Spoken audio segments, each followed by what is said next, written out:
Hi, brand new in my upcoming daily production planning report automations eLatte Premium class online course.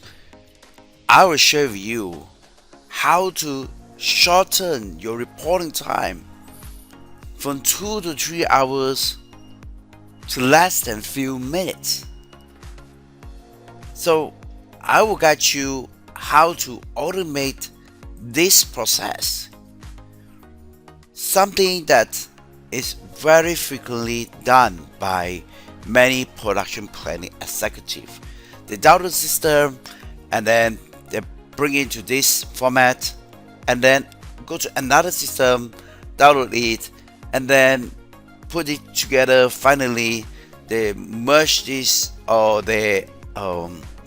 yeah, they will uh, kind of look up the value here and then put it into this file, and then finally this is sent to the manager.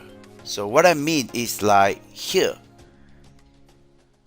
Okay, so you turn this into a pivot table, and then here also you do a filtering or maybe other manual process, and finally you do a VLOOKUP and email to the always the same manager or the another management level.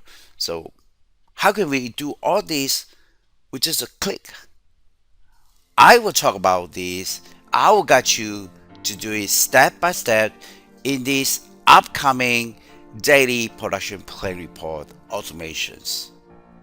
You will love it if you are doing this kind of manual tasks.